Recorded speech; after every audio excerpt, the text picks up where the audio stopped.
Hello everyone. तो finally जोसा mock round 1 का अलॉटमेंट आ चुका है और आप में से काफी सारे बच्चे जो कल रात 8 बजे से पहले पहले अपना चॉइस फिलिंग किए होंगे उन सभी के मॉक में कुछ ना कुछ शो कर रहा होगा।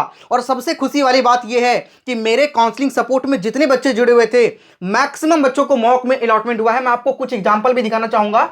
हमारे काउंसलिंग सपोर्ट का ही एक स्टूडेंट है जिनका आप यहां पे देख सकते हैं ट्रिपल आईटी इलाहाबाद के अंदर इनको इंफॉर्मेशन टेक्नोलॉजी का ब्रांच मिला है जो कि इनका 15 नंबर का चॉइस था। यहां पे आप देख सकते हैं इस बच्चे को ये मिला है। लेकिन अभी इस टाइम पे कई सारे ऐसे बच्चे होंगे जिनको अलॉटमेंट हुआ होगा और आप में से मैक्सिमम ऐसे लोग होंगे जिनको कुछ भी नहीं मिला होगा अभी राउंड 1 के मॉक सिटी लोकेशन में।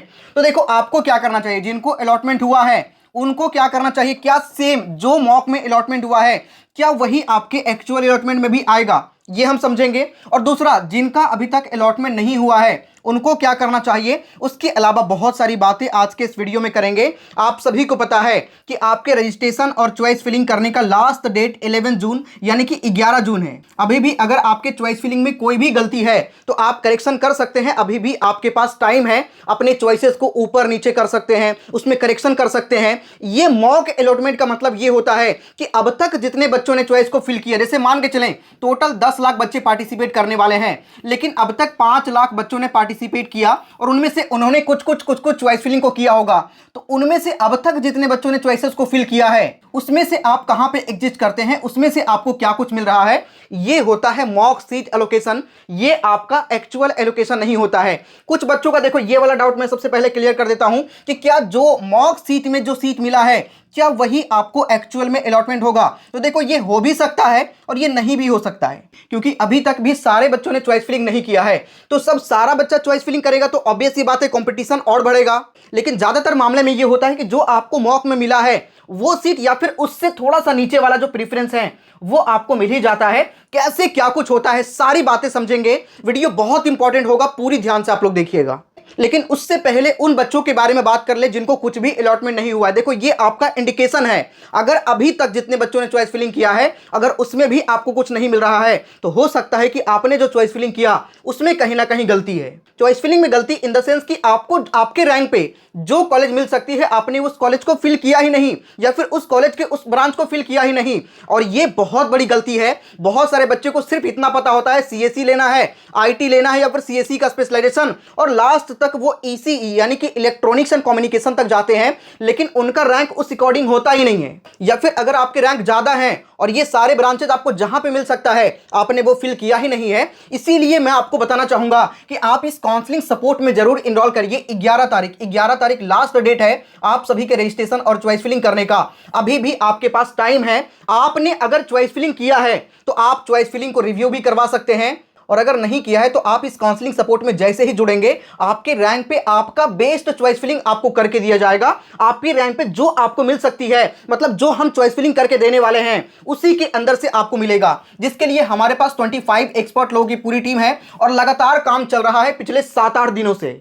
और हमारे पास अब तक जितने बच्चे इनरोल थे सभी का रजिस्ट्रेशन चॉइस फिलिंग कंप्लीट हो भी चुका है और बहुत सारे बच्चों का मॉक में रिजल्ट भी आया है। इसमें हम आपके best college according to your rank, unlimited call support, जैसे ही आप ज्वाइन करेंगे एक मेंटर आपके साथ असाइन कर देंगे और वो मेंटर अभी से लेकर के जब तक आपके एडमिशन नहीं हो जाते, आपके डॉक्यूमेंट में कोई गलती है तो वो डॉक्यूमेंट आपका जो है हर एक चीज आपको अपडेट करेगा। यानी कि फिजिकल रिपोर्टिंग तक जब तक आपके कॉलेज में एडमिशन नहीं हो जाते तब तक आपको वो 1-to-1 गाइड करेगा। हर एक चीज हमारी साइड से करवाया जाएगा। फीस बहुत ही नॉमिनल है। 999 में अगर आपको जोसा लेना है तो 999 और जोसा प्लस हिसाब के लिए 1899। तो आपको गलती नहीं करना है, क्योंकि अगर थोड़ा सा गलती करेंगे, थोड़ा सा चूक करेंगे तो आपका पूरा साल ही बर्बाद हो जाएगा। अब हम टॉपिक पे वापस आते हैं ना।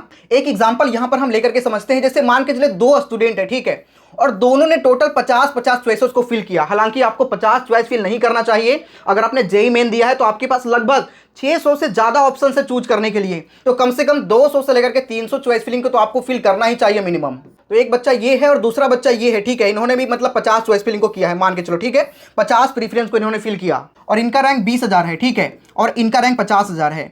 इन्होंने एनआईटी पटना का जो सीएसई है वो इस वाले लोकेशन पे डाला है, यहां पे डाला है। मतलब दूसरा नंबर प्रेफरेंस इनका एनआईटी पटना का कंप्यूटर साइंस है, जबकि इन्होंने एनआईटी पटना का कंप्यूटर साइंस 15वें नंबर पर भरा है, 15th नंबर पर। तो जब आपका अलॉटमेंट होगा तो क्या एनआईटी पटना का कंप्यूटर साइंस इन्होंने सेकंड नंबर पे भरा है, मतलब इनका पहला दूसरा प्रेफरेंस ये था, तो क्या इनको मिल जाएगा एनआईटी पटना का कंप्यूटर साइंस? तो मैं आप सभी को बता दूं कि नहीं, ऐसा नहीं होता। एनआईटी पटना का कंप्यूटर साइंस, इससे ऊपर इनके अच्छे ब्रांचेज हैं, तो इनका अगर कट ऑफ क्लियर हो रहा है तो इन्हीं को मिलेगा। मतलब रैंक देखा जाता है, ये नहीं देखा जाता कि पहले किस बच्चे ने क्या फिल किया है, ये कतई नहीं देखा जाता। देखा यह जाता है कि किस बच्चे ने प्रीफरेंस को फिल किया और किनका रैंक कम है। जिनका रैंक कम होगा और जिन्होंने सबसे पहले डाला होगा उनको मिल जाएगा।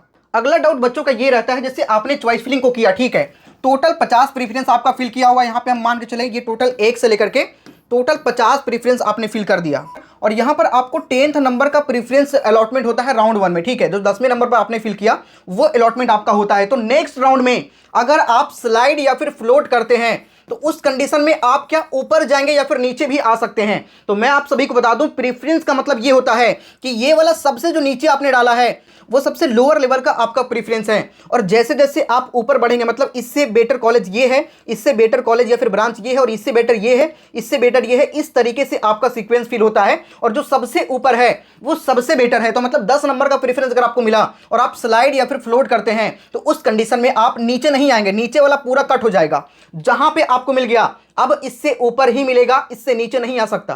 जैसे एनआईटी पटना का सिविल आपने ऊपर डाल दिया, ठीक है, उसके बाद में उसके जस्ट नीचे आपने मैकेनिकल डाल दिया, उसके जस्ट नीचे आपने कंप्यूटर साइंस डाल दिया, जो कि आपकी सबसे बड़ी गलती होगी क्योंकि आपने सीक्वेंस को उल्टा सजा दिया। उसी तरीके से कई सारे बच्चे कंफ्यूज होते हैं, बहुत सारे अदर कॉलेजेस के किसी स्पेसिफिक ब्रांच के लिए वो फेमस होता है, तो उसमें बच्चे कंफ्यूज होते हैं कि ये लेना सही होगा या फिर ये लेना सही होगा। इसीलिए अगर आप हमारे काउंसलिंग सपोर्ट में जुड़ते हैं, जो हमारे एक्सपर्ट टीम मेंबर है वो आपके हर एक चीज का सॉल्यूशन आपको टाइम पे देते रहते हैं। कभी भी आप कॉल करेंगे तो आपका कॉल रिसीव होगा, ठीक है। तो इन सभी में बहुत सारे बच्चे काफी कंफ्यूज होते हैं, तो उस कंडीशन में ऑब्वियस ही बात है जो आपका पहले होगा वो आपको मिल जाएगा, उसके बाद में नीचे आप नहीं आ सकते, फिर आप ऊपर ही जा सकते हैं। तो मतलब ये आपने पहले ही प्रेफरेंस आपने खराब कर दिया, मतलब आपको गलत कॉलेज अलॉटमेंट हो जाएगा। तो चॉइस फिलिंग करते टाइम इन सभी बातों का आपको ध्यान रखना होता है।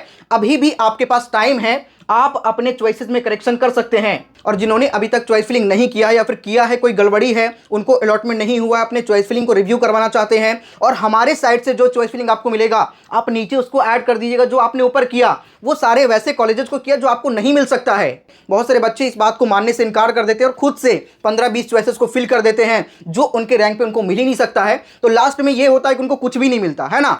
अगर थोड़ा सा नीचे वाला अगर मान के चले आपको मिल गया, जैसे आपने टोटल 150 चॉइस फिलिंग को फिल किया, 130 नंबर वाला मिल गया, तो कम से कम कुछ तो मिला। इसके ऊपर आपके पास ऑप्शंस हैं, स्लाइड करने का, फ्लोट करने का, हर तरीके का ऑप्शन है। ब्रांच पसंद नहीं है तो स्लाइड कर लेंगे, कॉलेज पसंद नहीं है, ब्रांच पसंद नहीं है तो फ्लोट कर लेंगे, सीसा में पार्टिसिपेट कर लेंगे सीट को रखते हुए। तो कम से कम कुछ तो पहले मिले, कुछ मिल जाएगा तो आपके मोटिवेशन भी बन जाएगा। उसके बाद में हम उस चीज़ को इंप्रूव तो कर ही सकते हैं। जोसा के लास्ट राउंड तक जाते जाते या फिर सीसाब के अंदर हम इंप्रूवमेंट कर लेंगे, नहीं इंप्रूवमेंट हो पाता है तो लास्ट में विड्रॉ कर लेंगे। तो आपके पास ऑप्शंस हैं, तो क्यों छोड़ते हैं आप इस चीज़ को, है ना। बच्चे मतलब पता नहीं क्यों इस तरह का गलती करता है, लेकिन मैक्सिमम बच्चे इस टाइप के गलती करते हैं, और हम लोग काउंसलिंग में यही सारी बातें आपको गाइड करते हैं। तो अगर आपके अलॉटमेंट नहीं हुआ है, आपने चॉइस फिलिंग किया था, तब भी इस काउंसलिंग सपोर्ट में इनरोल करिए। ओनली जोसा के लिए भी ले सकते हैं, जोसा प्लस सीसा भी ले सकते हैं। और जिन्होंने अब तक नहीं किया है अपना रजिस्ट्रेशन चॉइस फिलिंग, या फिर चॉइस फिलिंग नहीं किया, चॉइस फिलिंग में थोड़ा सा चॉइसेस को फिल किया है, कंफ्यूजन है, वो भी ज्वाइन करिए। लिंक आपको डिस्क्रिप्शन कमेंट के सबसे टॉप पे मिलेगा।